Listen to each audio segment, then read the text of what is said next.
Abuse, neglect, abandonment, or similar basis under state law is now the standard, and it has to be that reunification is not viable with at least one parent.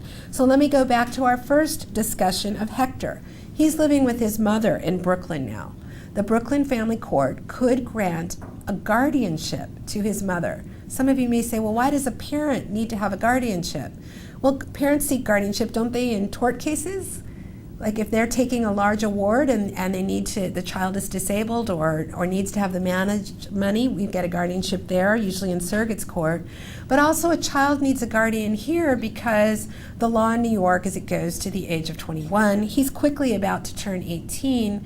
Custody ends at age 18. And New York case law now makes it clear that our statute says parent or other adult, a parent could seek a guardianship. So for Hector, his mother could be going into Brooklyn Family Court seeking a guardianship over him and showing that the father died and there's no one else to take care of this child.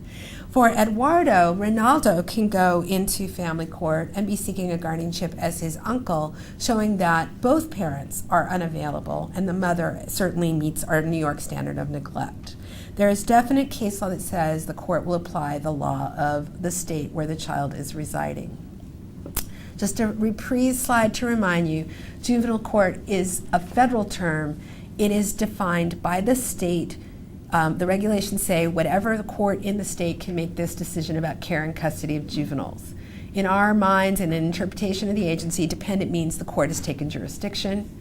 And this can include foster care placements, juvenile delinquency, etc. It's going to vary state by state. Here in New York, we definitely are experts on how the SIJS applications are done. In other states, we know people who are. Federal law definitions, we talked about this. You have to be under 21. It has to be the best interest of the child. Many people are under the misperception that an immigration judge should also generally consider the best interest standard. That's the international standard or traditional child welfare standard. Immigration judge has no ability to look at the best interest of a child except in the context of what the state court judge found. And so the state court judge needs to know that she or he has a role of child protection. Congress delegated this part of this application to the state court. But you don't walk into state court and say, we're just here for immigration, Your Honor, because there's immigration case law that says if the only reason you're in family court is to secure a SIJS order, then that's not looking at the care and custody of the child. So we have many ways of helping you to understand why the child needs this care. What Congress has done generously in protecting Eduardo or Hector, though, it has taken away the ability of that child to sponsor his relatives. So in our first scenario, as much as he may love his mother, who's undocumented and living in Brooklyn, Hector will never be able to sponsor her. Even after he gets the SIJS, gets permanent residence, many years later becomes a citizen, he will never be able to sponsor his mother. This is a remedy for the child and solely for the child. Now, in New York, we're going to use the New York specific examples. If a child is over the age of 14, the child may self-petition and name a guardian that they'd like to have. So here in our hypo with Eduardo, he can say, I would like my uncle to be the guardian. So if you're the lawyer representing a child over 14, you can feel comfortable, I'm drafting the petition for guardianship. I'm representing the person seeking the guardianship. And then Ronaldo is a responding party in that case.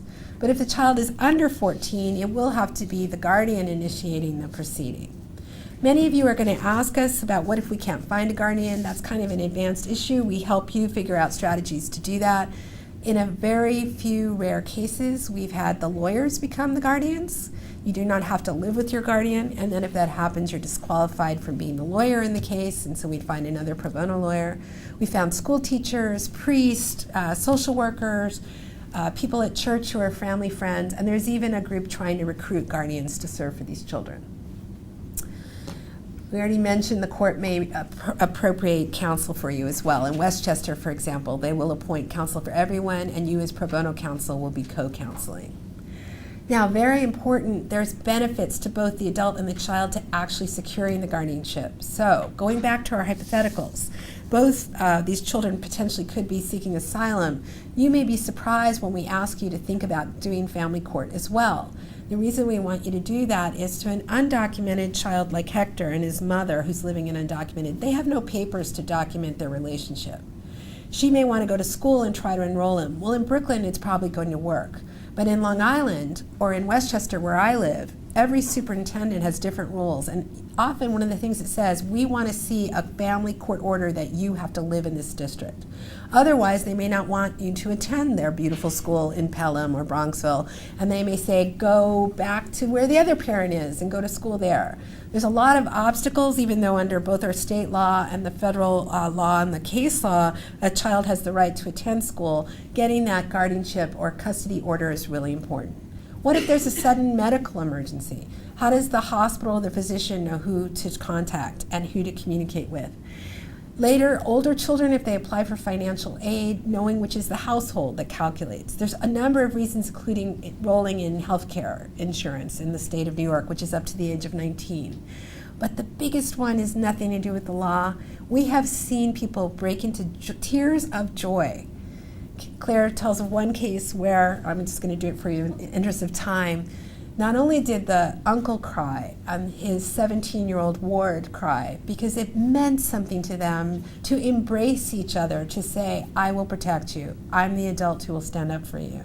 But the judge cried. And believe me, we know this judge. It's not something she usually does. It was a happy moment. The judges who are in family court are usually dealing with the toughest, most horrific Dickensian situations of child abuse, neglect, fighting parents, indigency. These cases, sometimes to them, are quite joyous because there is a willing adult standing up to protect the child.